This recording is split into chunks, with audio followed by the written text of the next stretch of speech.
অংগনবাড়ী আয়োজন কৰিছে কি কি আপোনালোকে কাৰ্যসূচী ৰাখিছে কাৰ্যসূচী মানে এইটো আমাৰ ৱাইফা ইংৰাজীত ৱাইফা সৰ্বভাৰতীয় অংগনবাড়ী কৰ্মী সহায়িকা সংগঠনৰ আজি প্ৰতিষ্ঠা দিৱস আৰু এই প্ৰতিষ্ঠা দিৱস উপলক্ষে ভাৰতবৰ্ষৰ সমগ্ৰ জিলাই এনেকুৱা ধৰণৰ উৎসৱ পালন কৰি আহিছে।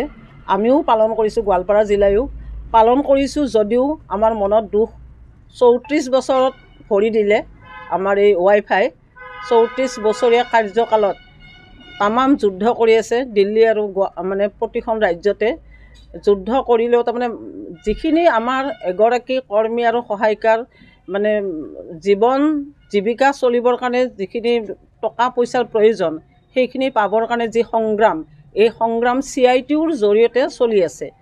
তো এই উদ্দেশ্যে তাৰমানে আমি 34 বছৰত অংগনবাড়ী কৰ্মী আৰু সহায়িকাৰ সংগঠনৰ জৰিয়তে যিখিনি পালোঁ আৰু যিখিনি পোৱা নাই, বহুত অংগনবাড়ী আৰু কৰ্মী সহায়িকাৰ তপত হুমুনিয়া মানে বুকু ভেদি ওলাই আহিছে।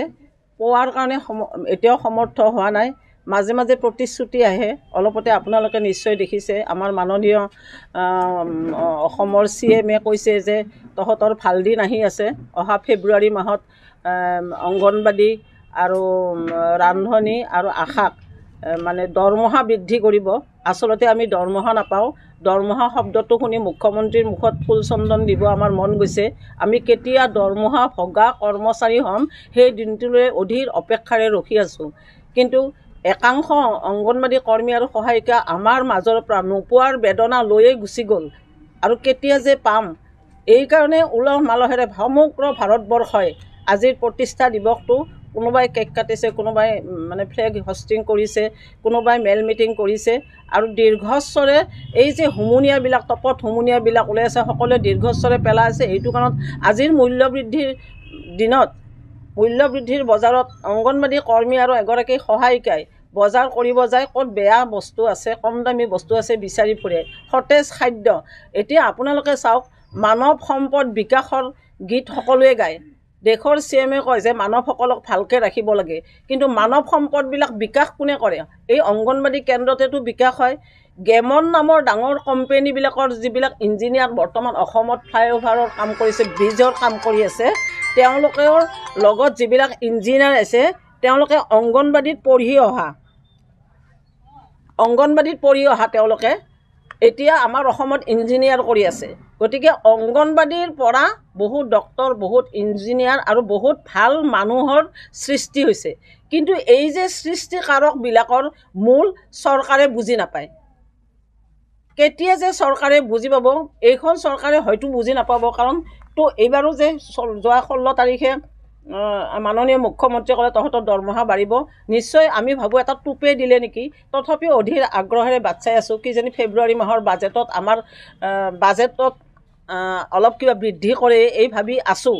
আৰু আপোনালোকৰ চেনেলৰ জৰিয়তে আমি কৈছোঁ, যদি বাজেট অধিৱেশনত আমাৰ কাৰণে বাজেট সন্নিৱিষ্ট নহয়, তেতিয়াহ'লে পিছদিনাখনে আমি দিছপুৰ ঘেৰাও কৰাৰ কাৰণে এটা সংকল্প লৈ আছোঁ।